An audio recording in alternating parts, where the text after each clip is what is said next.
Hello. Before we get started, we have a quick announcement to make. We teamed up with Neocon for a new podcast called Neo Conversations. Neocon, held every June in Chicago, is the commercial design industry's launchpad for innovation, offering ideas and introductions that shape the built environment today and into the future.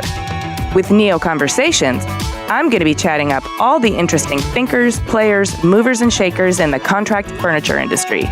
And we're going to be discussing and dissecting all of the most relevant and pressing issues that the industry is facing. We'll be talking about things like wellness in the workplace, fostering collaboration, innovative space design, societal shifts and their impact on architecture and design, and even specific products that help improve well-being and productivity. You can find Neo Conversations on Apple Podcasts or wherever you get your podcasts. And go to neocon.com to learn more about Neocon and Neo Conversations. Thanks. Now, on with Clever.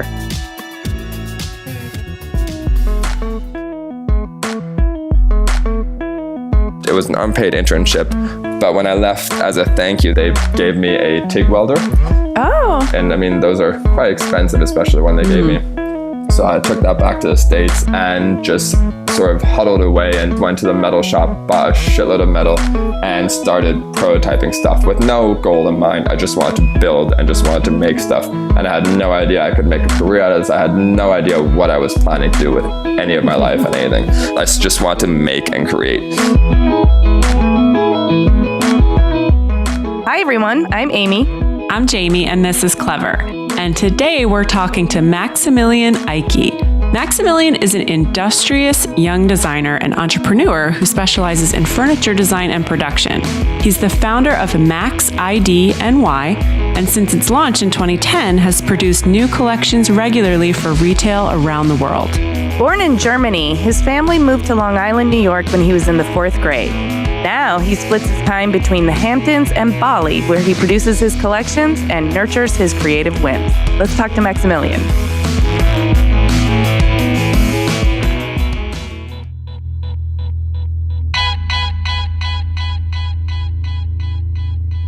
My name is Maximilian Eicke. I am currently in Bali, although I have my company actually in the Hamptons, which is Max ID NY. It's a minimalistic high-end furniture design brand that produces mainly solely actually for my own gallery and then for end user. I do it because I actually enjoy producing items that I like to live with and that in turn clients have actually fallen in love with and then has basically been able to turn it into a business for myself, which is a great way to find a passion that also makes money. Let's go all the way back to the beginning. So can you tell us a little bit about where you grew up and what your family was like and what kind of kid you were? So I was born in Germany, in Düsseldorf, in 1989. My parents had the decision between having me born in Germany or London, because they were at the time living between both places, and due to sort of our whole family heritage being German and it's sort of being ingrained in my nature, they decided for Germany. But I think about 2 weeks after I was born, they already basically stuck us on a plane and moved us back to London for the first few years of our life. And we still went back and forth. We then finally decided to move to Germany more permanently, while my father was still controlling his galleries in London because my father's an art dealer and my mom was a fashion editor. When I was born, she sort of gave up that profession in order to basically be a housewife and take care of the kids. I have an older sister as well who's 2 years older than me. And she decided it was better to be a family that was together and focus on one profession, which was my father's, and then sort of have us all be under one roof instead of it being sort of torn apart by different outlying factors. So we jumped around quite a bit. I went to an international school in Düsseldorf till I was, I think, in 3rd grade. And then my parents sort of decided to look for different places to live. And it was up in the air between America, England, and Germany still. But my dad always would be obsessed with the Hamptons, which is on Long Island, New York. And it was a great summertime community that they would take us to since I was 2 years old. And he just fell in love with the place so much so that we went back every summer. Like, it was the most relaxing place to go because it also reminded him of the north of Germany near Sylt and sort of where he grew up. So he wanted to give us that same experience in the summertime. And when we ended up getting older and realizing that Germany maybe wasn't the place for us on an international standpoint, he decided to look for a schooling system in that area, which he ended up finding, and then decided to move us over there as a family in 4th grade. We were always raised as a sort of communal family. Everything was, in theory, done for us kids. And all the decisions, I mean, my mom basically quitting her job for us, my father moving to the States for school for my sister, his business even, like he would schlep us along to all the antique stores, to every gallery. We would go on family vacations, and he would literally only choose places that he knew he had friends or galleries or contacts. And then he would always say we should go down that street because that has the best cafe, which was a massive lie because it basically just had the best antique stores. And then he'd schlep us around from gallery to gallery and sit us in the front room and literally sit with his friends in the back and spend hours in there while my mom and I and my sister were sort of desperate for the cafe that he promised us that we never got.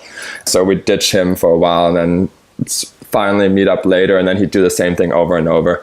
So it kind of became this sort of running joke over the years that we sort of never trusted my dad when he'd actually give us recommendations. And it still goes nowadays when he actually tells me anything. There's always an ulterior motive to what he is trying to get us or convince us to do. So growing up with an art dealer father and with a fashion editor mother and being schlepped around to galleries and antiques markets your whole childhood, did that make a big impression on you? Not to mention that, but you lived in many different places around the world.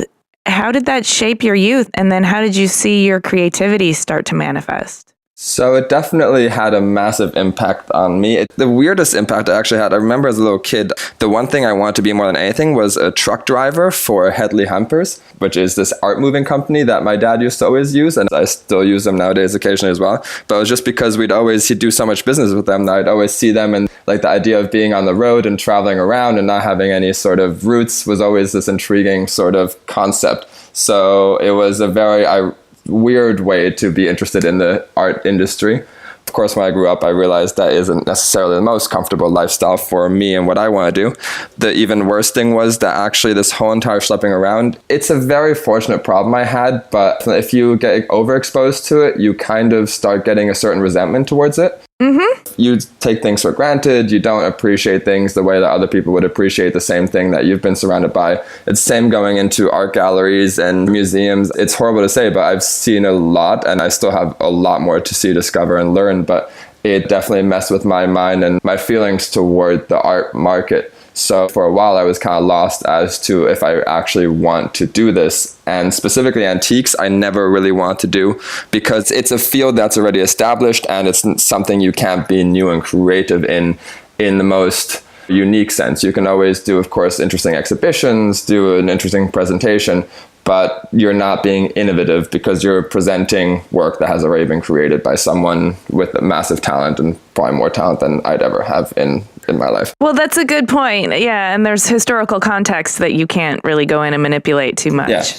No, it's definitely the stories you tell, they have to be accurate. The thing I love to do is, and I learned it from my dad, he is definitely a good salesman. The thing that I've always admired about him when he sells products is he as much sells the story of the piece, of its history, but also sells basically the acquisition of how he came around the piece or about the piece or who he met through it, or he went to this dinner and then met so-and-so and they introduced him to this gallery and then they showed him and it's these whole entire sort of strange segues that have actually nothing to do with the value of the piece or the history or anything, but because it has a unique story in my father's mind, people get entranced by that. And I've always found the same with my products. I as much love creating products that have a story in what they look like, but also why I created them, how they were created, the materials I use, and just the weird circumstances of how it actually came about. So it's why I also love doing what I do in a gallery, because I get to actually tell that story to the end user.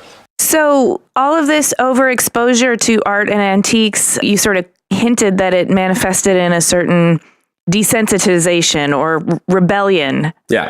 Did that take hold in your teenage years? My teenage years were a little rocky, or even before teenage years, because the school we moved out to the Hamptons for when I was in 4th grade, it was actually for my sister to attend. It was the Ross School, but it was a private school that was founded by Courtney Ross, who was married to the founder of Time Warner. Okay. She created a private school for her daughter to attend. And then every year the daughter became older, she would then create the next school year and the next curriculum based off that. And it later grew into this very well-known school that has a curriculum that's basically based on the whole world's experience and sort of how the whole universe relates to itself. And it makes more sense and sort of more detailed approach that in 8th grade, you'd learn about the Byzantine Empire, and in math class, you'd learn about the math that came about, like the mathematicians that were in existence. In science, you'd learn about the sciences. In art, you'd learn about the artists and architecture.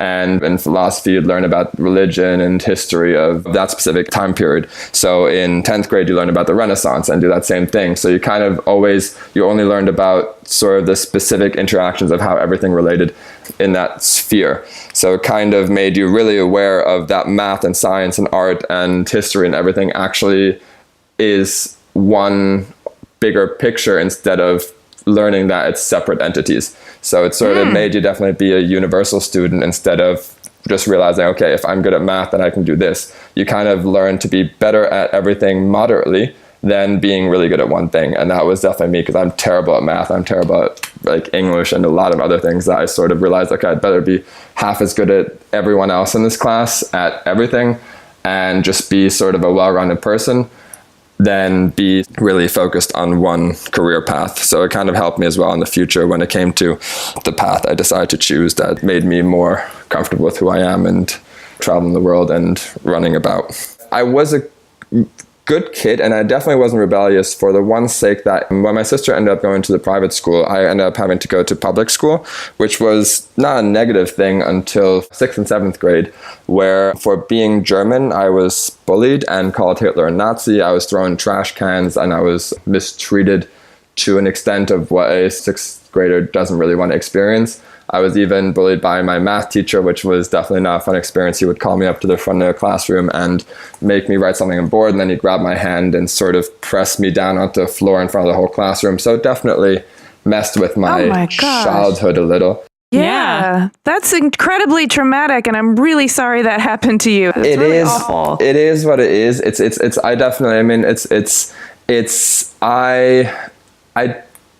I don't remember as much as my parents claim that I suffered underneath it, because I, of course, tried to cover it up in my mind. But I mean, going headfirst into a trash can definitely is a memorable experience that you don't seem to forget too easily. Really traumatic. I mean, people have definitely experienced much worse than me. It definitely shaped quite a lot of my middle school and high school years, because although my parents decided I could apply to the Ross School, and they accepted me in 8th grade. If we wouldn't have gotten into that school, my parents actually were going to move me back to Germany because they didn't want me to experience this for longer. The thing was, the school was fantastic for me. Well, because of this whole entire universal learning, I was the only European there. There was a lot of Italians. There was a lot of English. We were all unique characters.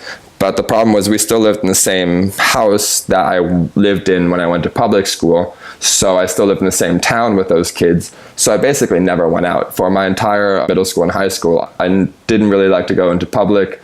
I basically just liked to hang out at home, and therefore also was quite close with my parents. And even when it came to like high school parties, I never went to any of my proms. It definitely made me a unique character, for better or for worse.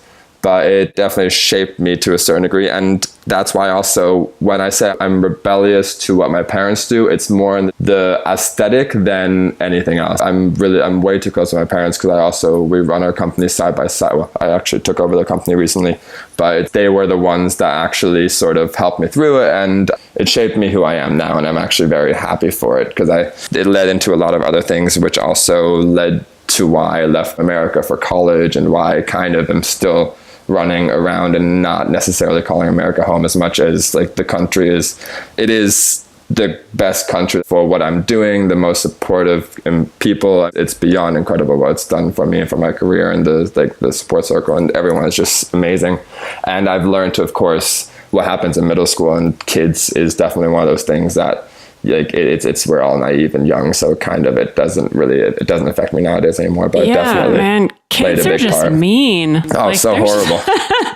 They're really horrible sometimes. And it's nice to hear, though, that you were able to kind of turn the negativity that you experienced and kind of grow from there, because that's not really the case for every kid that gets bullied. I'm still mad at the math teacher. I'm really fucking pissed at the math teacher. That's unacceptable. The math teacher, because I keep forgetting about it. And then like every so often I have this flashback and I keep asking myself if it actually happened. And I do remember it happened because I went and sat down with the vice principal and he actually didn't do anything about it because he didn't believe it happened. It felt like the school was out to get me and just hate me.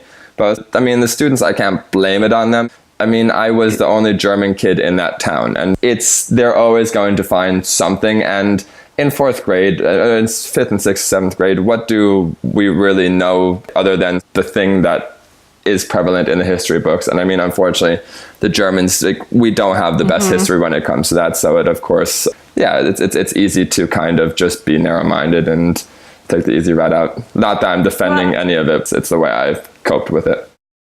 I think Jamie was getting ready to commend you for your positive attitude and the way that you've been able to extract the positive from a really negative experience. And I agree with you, Jamie. I think it's really nice to hear you sound so mature about the whole thing.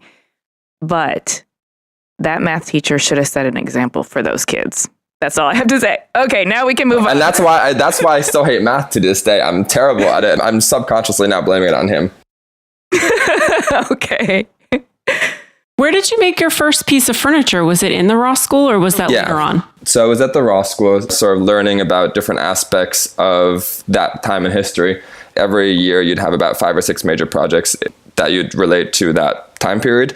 And they would give you freedom of choice to then choose to delve deeper into what you want to learn about that time period. So I actually always would be obsessed about the art and the architecture side of those eras or movements. So in 8th grade, I remember learning about Egypt, and I built a 3D model of the pyramids. And then we learned about Constantinople, and I built models of the architecture that was prevalent, and then did essays on like why it's built that way. It allowed me to go into what you want to learn and not what the teachers thought that was wise for you to learn, which was this great way to sort of stimulate the creativity. For some people, I don't think it worked in the school because it makes you have to go out on your own and work as hard as you want to work.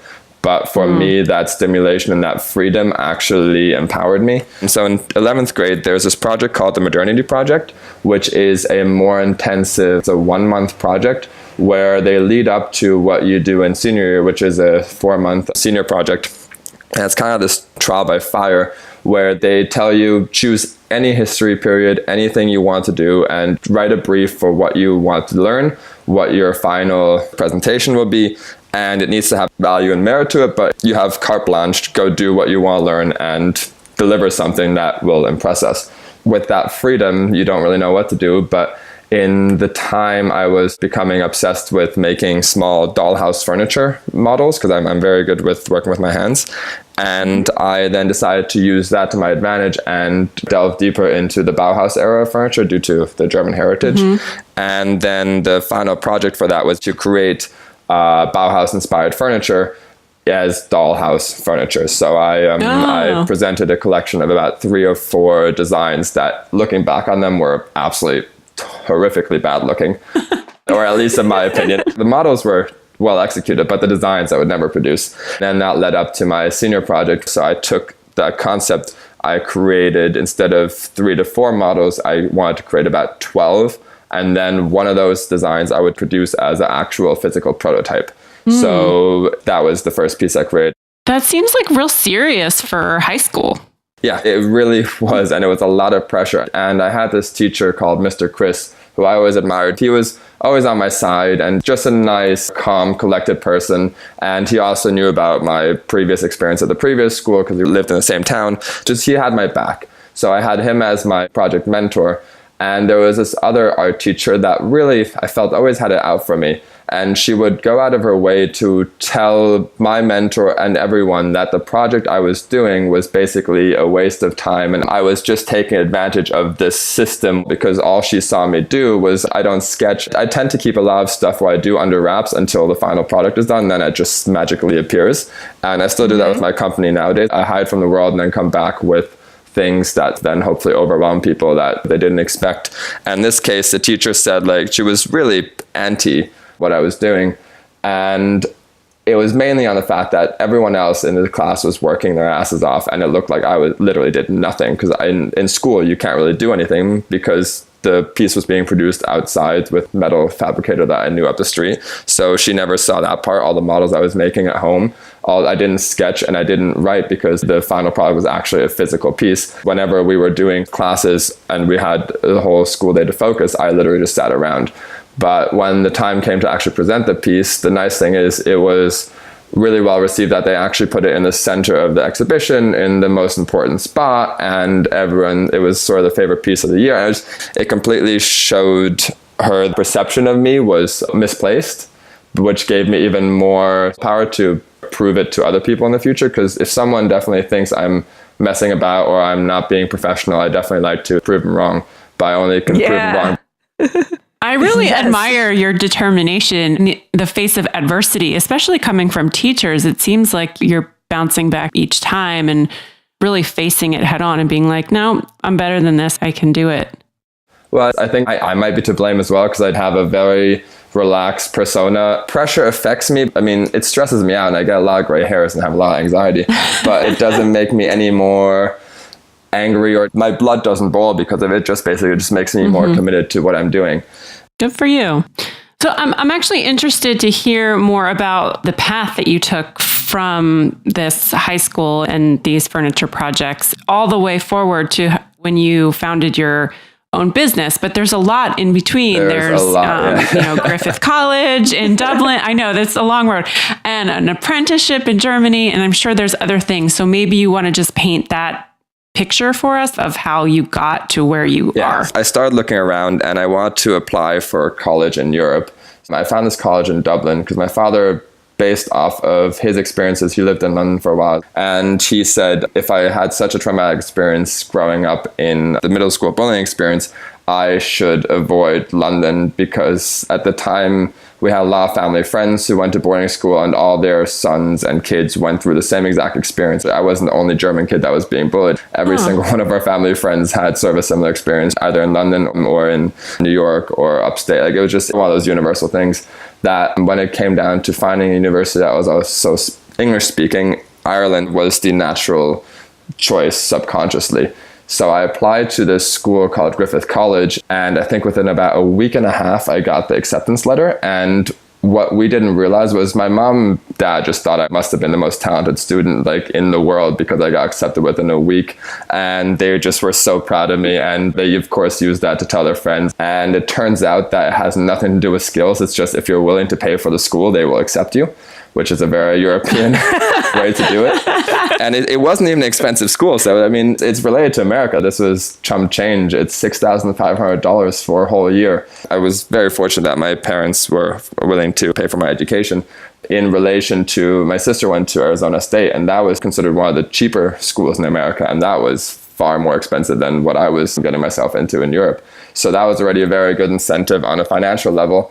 And then what ended up happening, because I got accepted, and I get kind of lazy sometimes, I forgot to apply to any other college. Consciously, I didn't really want to, because I was like, okay, problem solved. I got a college. If I have to go, I'll go. Because I wasn't really the most enthusiastic about college, because I still didn't really know what I wanted to study. I had signed up for interior design, and I felt it was a good segue because I always admired architecture, but I don't have the attention span to do the 5 years, plus then working for an architect and then getting qualified. Plus, you don't like math. No, right? I hate math. It's probably not.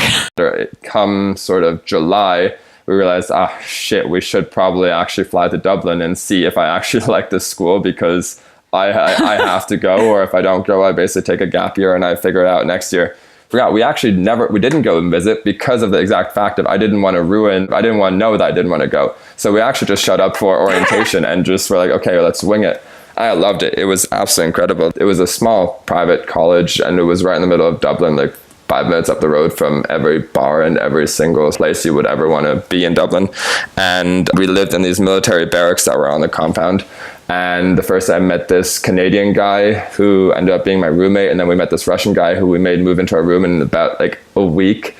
It was this really tight group of friends and had an incredible sort of comfortable time and felt so welcome that I had never felt that way anywhere. Back in America, I was alone. I had friends in high school, but we were kind of the nerds that would play video games. And when it was snowing, we'd go sledding while everyone else was sort of a house party. But definitely college was sort of my first delving into adulthood. Well, it's a relief that you found your people like pretty much day one, and that when you got there, you loved it. Because like you said, it was the only one you got into because it was the only one you applied to. So that was great. But you mentioned that you planned to study interior design, but you didn't really know yet what you wanted to do. When you got there, did you just stay with interior design the whole time, or did you change? So the thing was, the school only really had interior design / interior architecture. In my case, I actually did very much enjoy it because it was a very hands-on program in the drawing sense. The first 2 years, we were forced to only use drawing boards and draw everything by hand. We weren't allowed to use a computer. All the presentations had to be hand-drawn. And it was this very back to basics approach, which I really appreciate. Because I grew up hiding away, I would spend a lot of time teaching myself how to do things, and I taught myself Google SketchUp, I think the first day it came out, and this was years before college. And so by the time I actually got into college, they were trying to teach us all these programs, and I had already been more advanced than what they could teach. It was one of those things that actually teaching me the basics, which I had never learned, was an incredible way for me to feel like I was not just wasting time.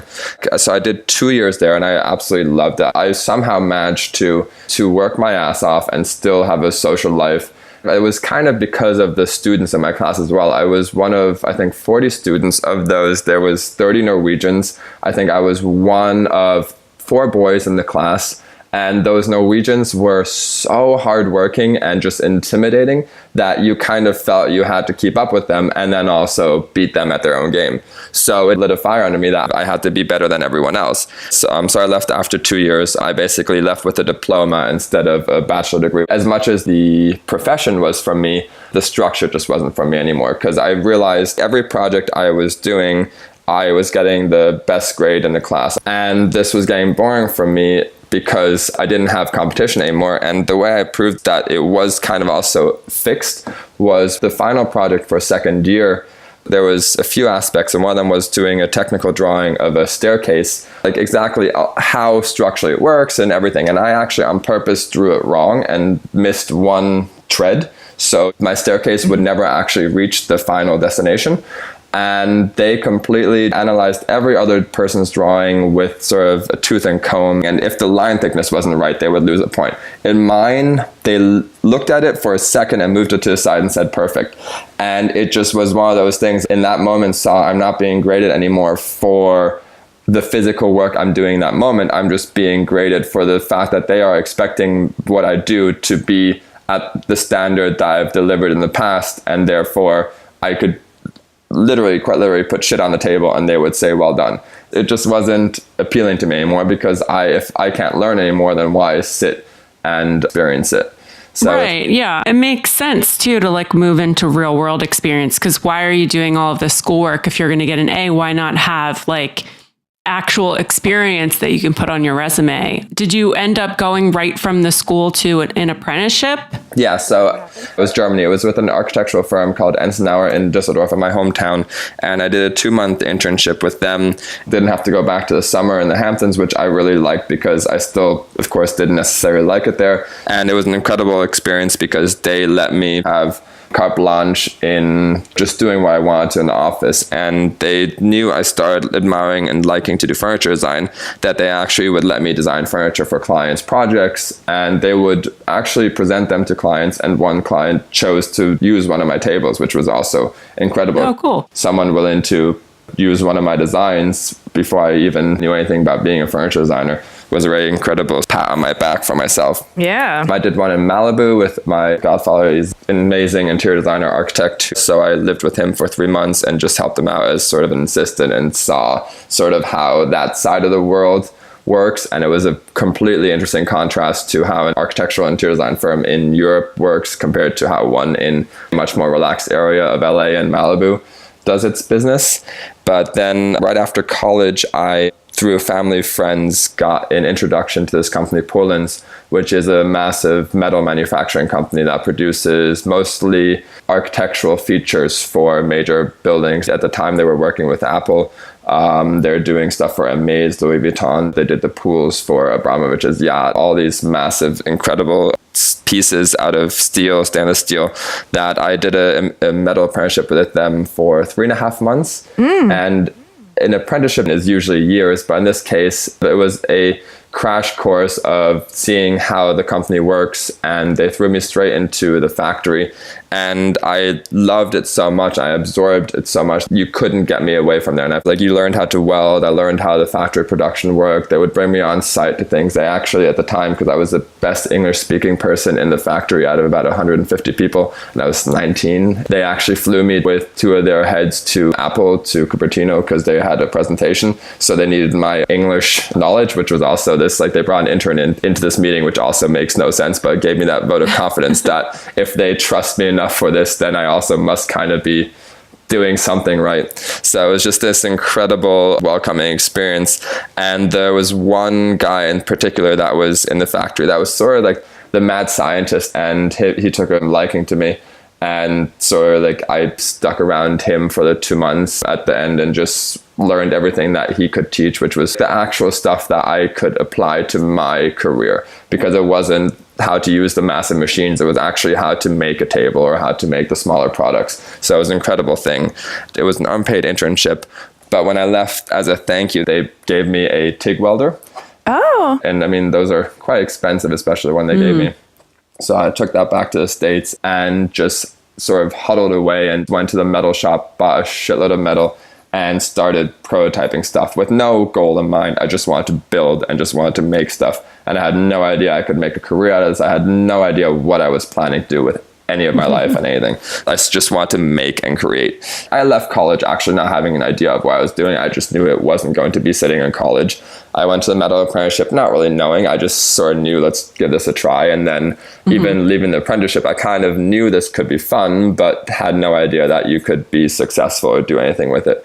Well, I have a couple of questions about you. So you founded your company pretty young. You were 19, yeah, am I so right? I founded my company literally the day I came back. I founded my company in name. I just figured someday I will want to do something. And I came up with, at the time, I thought it was the most genius name ever, Max IDNY. If I could go back, I would change it. It was Max International Design New York, because I figured someday I want to be this huge international designer, so I'm going to need international design in my company name. It was just a naive little kid thinking that this is totally going to turn into something. I like it.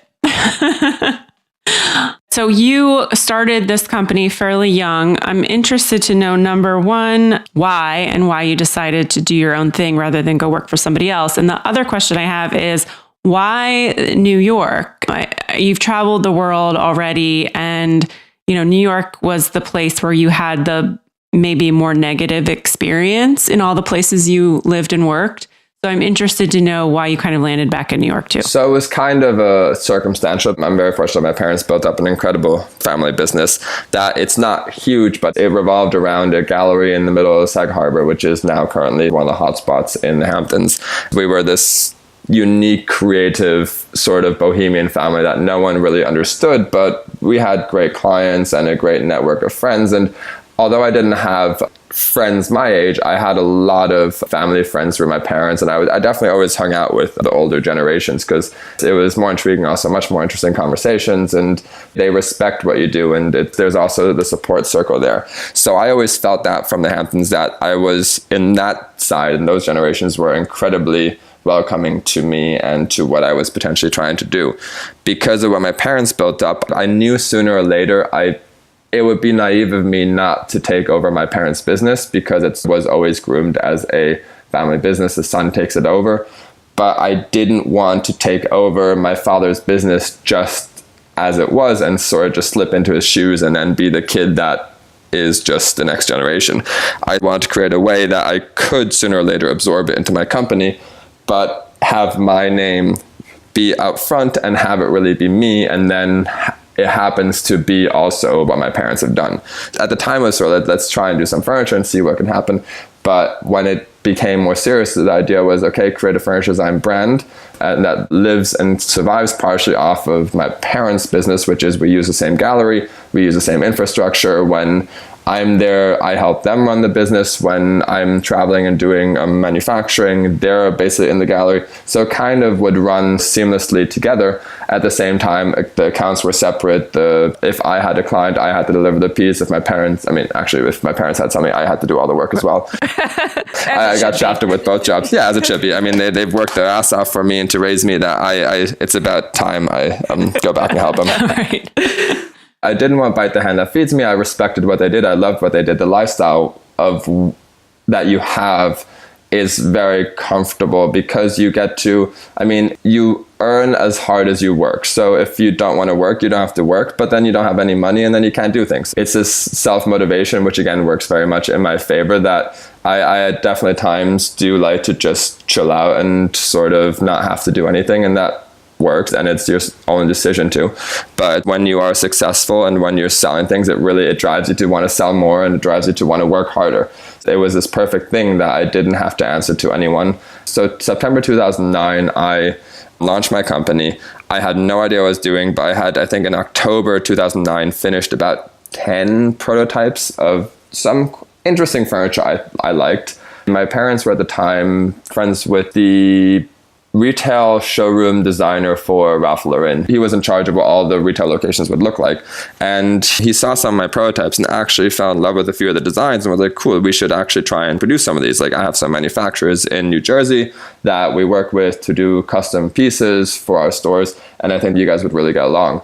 So they introduced me, and we did get along, but holy crap, it was not what I was expecting, because I was 19. I didn't have a lot of money, and my parents were willing to be supportive, but there's an extent of how supportive your parents will be. And what this manufacturer wanted of me was just beyond comprehensible, because I brought them 3 prototypes. They wanted to produce their own prototypes that I had to pay for. They wanted to then also produce jigs that I had to pay for.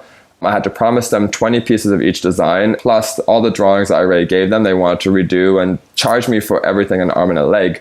It basically looked like it was going to cost about $100,000 to put 3 designs into production and 20 pieces of each. This was before I even knew what the hell I wanted and if people liked my furniture. So I was like, and they were nice, but they kind of just saw sort of, this kid comes through Ralph Lauren, contact through Hamptons, through that. I think they just saw money behind it and tried to take advantage of me that way. And I really did not appreciate that, because also there was no money and there was no track record. I appreciate people who respect me, because then I will respect them back. Even though I was a young kid, I slightly was cocky, and I definitely felt I deserved some more respect than I probably should get, because I'm still young. But we tried this with a few other manufacturers in America, and this did not work out. It was the same thing. Like, they wanted minimum orders, like thousands of pieces. It just really not welcoming to a start-out company. So I gave up on that idea and went backpacking to Australia for a few months. And I was flying back from Australia through Singapore. And my dad had given me a phone call when I was in Singapore and said he actually just ran into this family friend who knows me as a little kid from the Hamptons. And she lives in Bali now. He had mentioned that I like doing furniture and that I've been looking for manufacturers, but this whole difficulty in America, and it's been basically hard to find. So she told him to have him call me and have him come visit me as soon as he can, because she might be able to help me out. So wisely, and I'm not usually impulsive, but I just thought, I didn't know the person, and living with her for all these things that just kind of made me slightly like, do I really have to? But I just went for it and flew to Bali and visited her like that following week. And she, in those 2 weeks, introduced me to 3 different manufacturers. It's a dream. They were beyond respectful. One's an Italian company, one's an English company, and the other one's also Italian. And they just were so receptive. They just handshake deals. They loved my designs, and we're just like, oh, this is fun. Let's try it. There's no big pressure. Like, we'll produce one-ofs. We'll have a great time. One of the English guy actually was willing to just pay for what he did ahead of time. I love this design so much. Like, let's just make it, and when you can afford to pay us, pay us. And it just was this complete opposite approach to what I was used to in America, where you had to put everything on the table and then you might get something back. They were literally opening their doors for me. It was incredible. And I mean, to this day, they're my 2 main manufacturers, and I see them about 2 or 3 times a week at the moment while I'm here in Bali. And it's just like, it felt like a world that I had always wanted to be in, but I never thought I could find. Yeah, and you found it all the way in Bali. Yeah. So you've been in business for about 7 years now, and you have a studio in the Hamptons and a storefront, right? And then you do a lot of your manufacturing there in Bali, and you spend a lot of time there working with your manufacturers. I heard that you are also building an architectural compound. Can you talk about what is that? And can you tell us about it? So basically about 2 or 3 years ago, I came up with the really stupid idea that I wanted to invest in something here. And the concept started out as, let's see how cheap you can make something for and find a piece of land and then maybe do like a little house, sort of just try and experiment with it. And when I started presenting the idea to my parents, they liked the idea because my parents are also in real estate. So it was kind of always this thing, real estate is a good asset and it's something that also you can sort of stretch your legs on when it comes to design. It really started off as a sort of joke that I also told people about, and was like, it just was one of those things that you talk about that never is going to happen. And then I found this piece of land. It's a little bit outside of the tourist area by about 15-20 minutes. It's a nice piece of land on a river, surrounded by rice fields and near one of the biggest temples in Bali. It's pretty.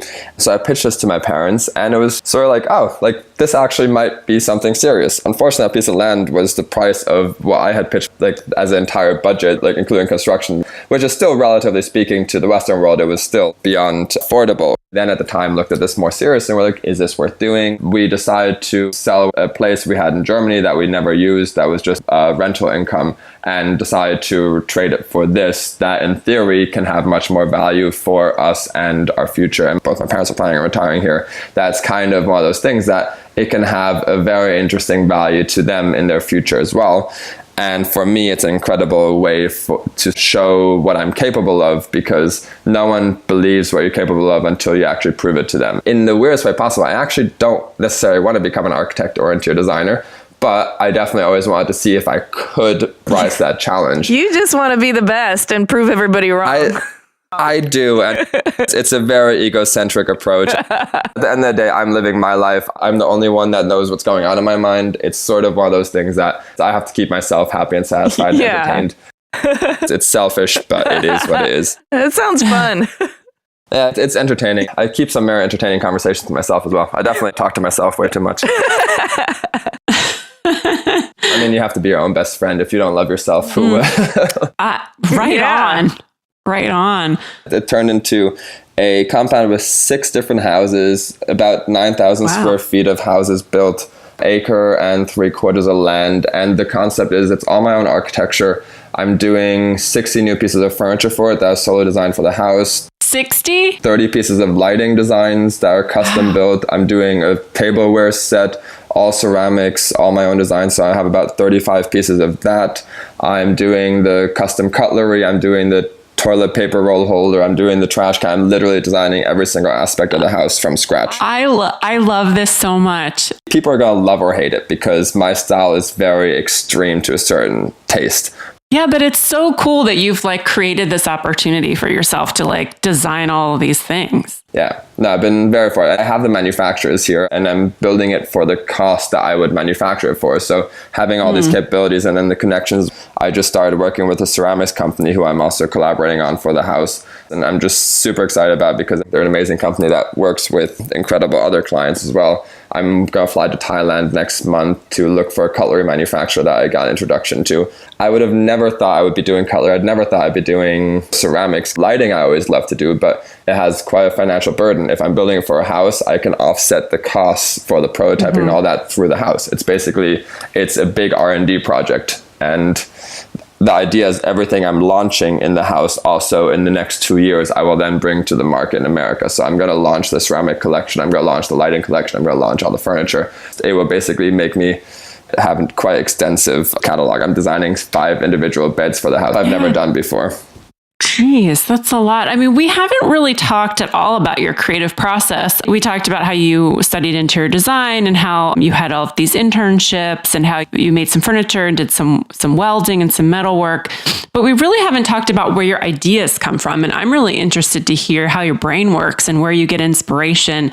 How do you take, a seed of an idea and make it into something? that's viable? So my ideas come from the dumbest possible routes sometimes, but it works for me. In college, I was actually, again, told off by a professor that I can't draw and I physically can't sketch. I can draw like architectural drawings, but my hand drawing skills are absolutely appalling. And one of my professors again told me that this was not a way I could base a career on. Like I would be basically terrible at this and I should give up. So based off that, I kind of again use that to my... Yeah, I'm like, if you want to make Max do something, that's the way to do it. Tell me off.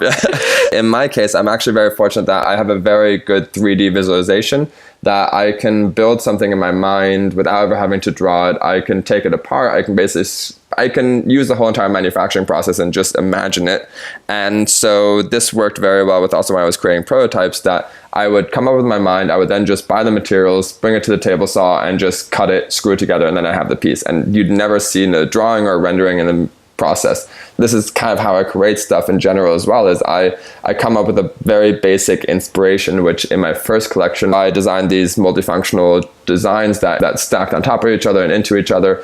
And out of a pure necessity, because of the way I worked and because I didn't draw, all my designs ended up being quite geometric, because I basically would have to go to a lumber yard. I would buy the material that you could get. This was all basically straight wood or plywood.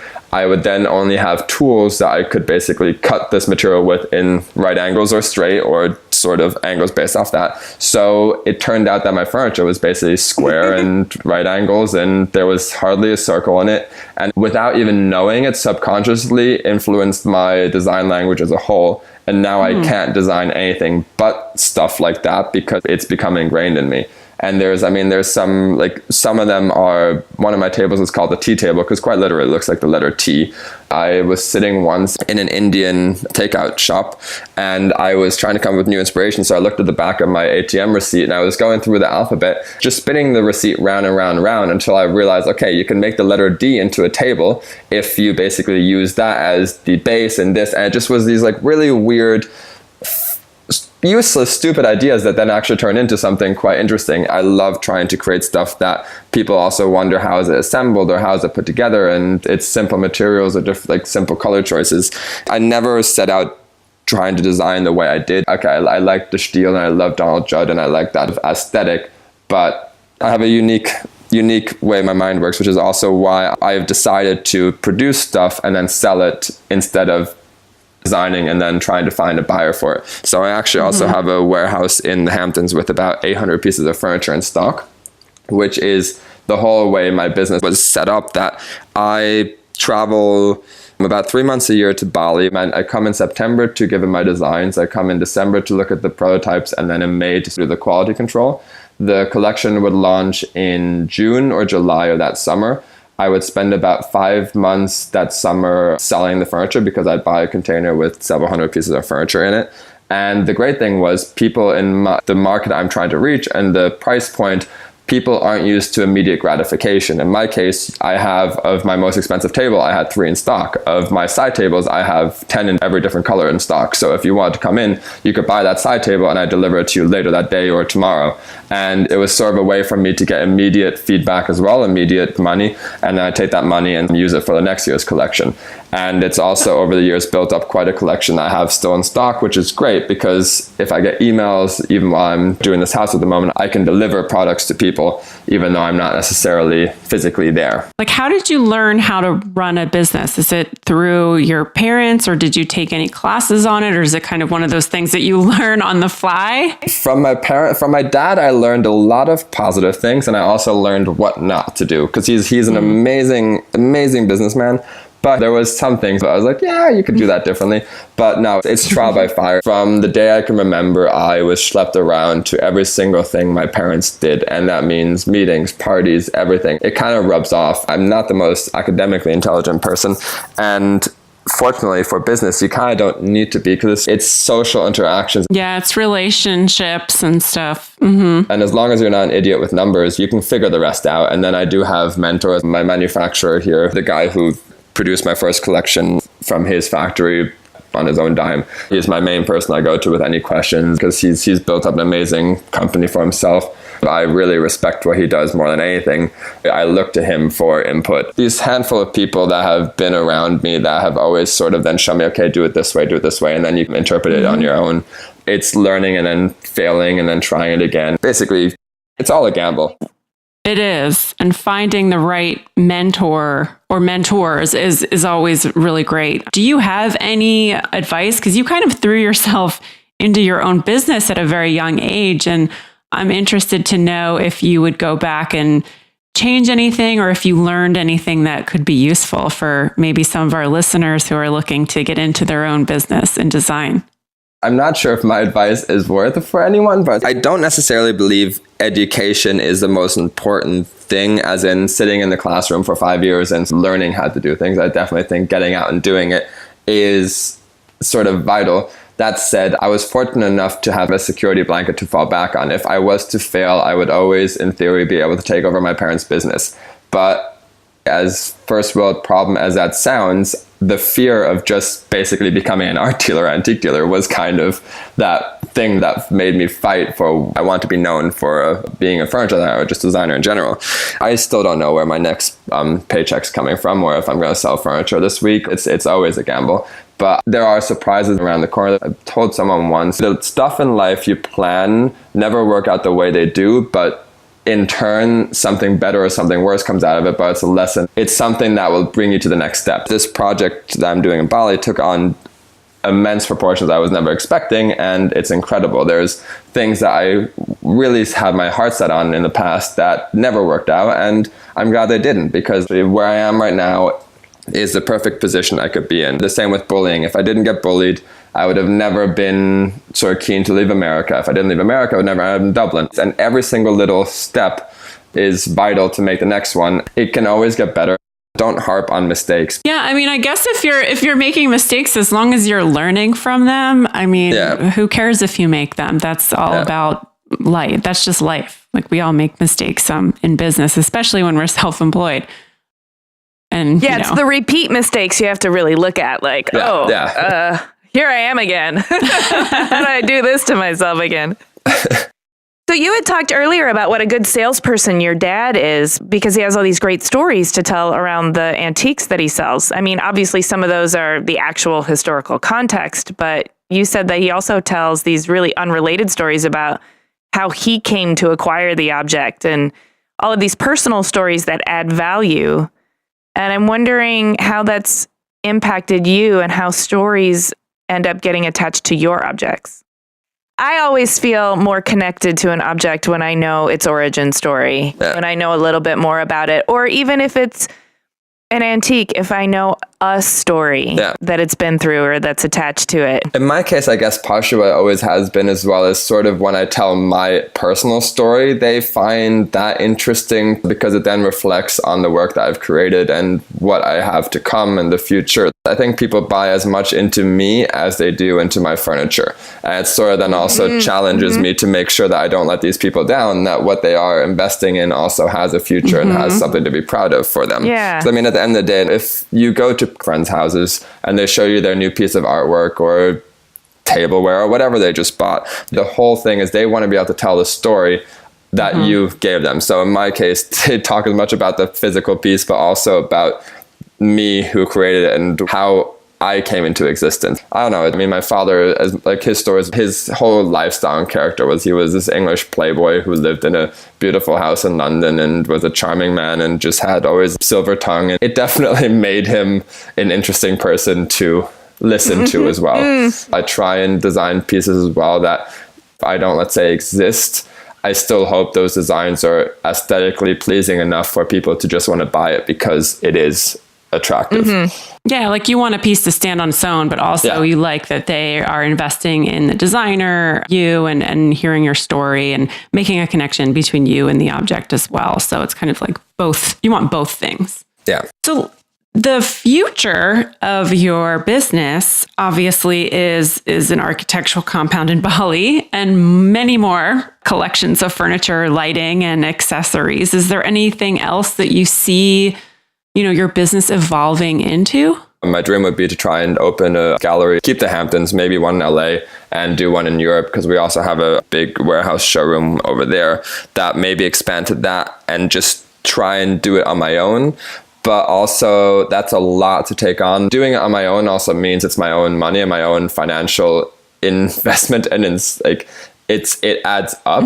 That I kind of would like to try and minimize that burden. The main plan right now is come the summertime when I launch these new collections, I'm hopefully going to start up online marketplace, because I've never sold online, and create a year-round physical presence instead of a seasonal business, and start really marketing and pushing the brand, because I've been working my ass off for the past years, but it needs to start carrying my future as well. Right now, it's a very fun thing to do, but I want to make it something that can last for my whole entire life and hopefully last beyond me as well. Yeah. I don't have to be where other people are at the moment, because there's always higher and further you can go. So you've been working your ass off, but what about Maximilian personally? Is there a great adventure on your list of things that you want to do in your life? I backpack a lot. I would travel around the world for 3 to 6 months at a time, stayed in hostels, and I've been very fortunate to see a lot of countries and continents. If the impulse hits, I've been very fortunate to satisfy it, because I also use it as a sort of finding myself, finding new inspiration, finding manufacturers. If you're open to finding opportunities everywhere, then even just a vacation or a trip can be actually quite beneficial to my future or my business. Right now for myself, I kind of actually really am loving where I am. I'm doing what I am. I am my comfort. I live, breathe, eat this shit. I fall asleep dreaming of furniture. I wake up dreaming of furniture. This is me. Like, I'm not suffering underneath it. It's stressful, but I couldn't imagine doing anything differently. So I don't think I hold the personal separate from my business. Okay. Well, listen, where can our listeners find you on the web and social media? So I have a website called www.maxidny.com. And do people still say www in front of websites? I'm not sure. No, I don't think they do.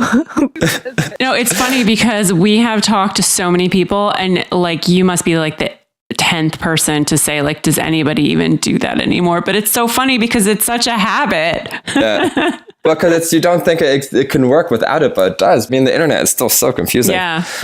And I have Instagram, maxidny, maxidny. Well, thank you for chatting with us all the way from Bali. It was actually a week-long challenge to find the one place that would have reliable, fast internet and no noise, because the place I'm actually staying has motorbikes and roosters outside of it at the moment, and then a cement mixer. So I drove about 30 minutes out of the way from any tourist trap with the one place that has fiber optic cable, because finding internet here it's surprisingly a challenge. As much of a 21st century we live in today. Yeah, Bali keeps things interesting. Well, thank you for driving 30 minutes to find fiber optic cable to talk to us. Yeah.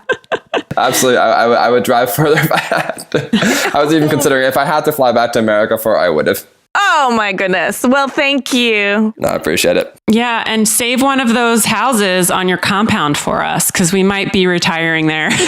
Please, if you ever want to come visit, that's the idea behind it as well. It's to live in showroom for clients and friends, and sort of the idea is that they get immersed in what I am and what my brand is, and then they understand me more. Wonderful. That sounds really awesome. Thanks again. Thank you. Bye-bye.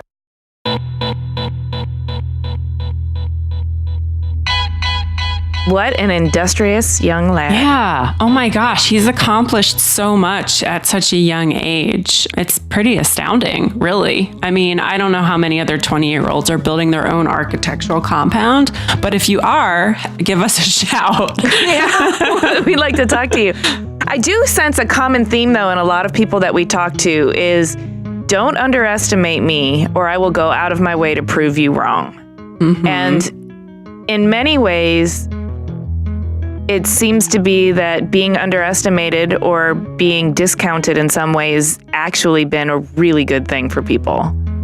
I don't know that I'd actually advocate that as like a form of parenting or mentorship, but it does seem to really fuel people's desire and fire. Yeah, I appreciated how open and honest he was about bullying or being bullied as a child, and also that he was able to kind of come back from that with more determination and a better sense of like who he was and what he wanted, even though going through that must have been really difficult, especially in the formative years. I mean, I can't even imagine how traumatic that was. And it wasn't even I don't know. I mean, just they were bullying him because he was German, and he must have already felt like an outsider, but then to be sort of attacked just for your heritage. I mean, obviously no form of bullying is okay, but I am still fuming about that math teacher because we're relying on the adults in the school system to help set an example and show people how to behave towards each other. But I do think that Max's parental support has been really impactful for him. I mean, it sounds like his parents are both fascinating and also very loving and very supportive and, you know, did what they needed to do. They got him out of that school and got him into a better situation. Yeah. I think it's great that he was very honest about his situation, that, you know, he had parents that were very supportive, but also, you know, if he started his own business and it didn't work out, that he kind of still had the family business to fall back on and that he did have a fail-safe. But I loved that he really wanted to make a name for himself and that was really important for him. And also that he said, like, you know, he's not perfect. You know, he makes mistakes all the time. And I think that's really important to hear, especially from someone who's incredibly successful and, you know, comes from success. It's nice to hear that they can check their ego. Yeah. Yeah. And, you know, it sounds too like while he may be smart with the business, he is still trying to find a way to make it sustainable, both so it's not all him, he doesn't have to work himself into the ground, and two, so that he can kind of maybe know where his next paycheck is coming from. But I appreciate that while he's young and scrappy, he's just giving it all he's got, just everything he's got. I know. He drove 30 minutes to find fiber optic cable. Thanks, Maximilian. You went above and beyond. Thanks for listening. Please subscribe on Apple Podcasts or wherever you get your podcasts, and go to cleverpodcast.com to sign up for our newsletter, read the show notes, and see images of Maximilian's work. Connect with us on Twitter, Instagram, and Facebook at Clever Podcast. It's always great to continue the conversation with you guys after you've had a chance to listen to the show. This episode of Clever was edited by Ty Navarez and Alex Perez, with music by L1011.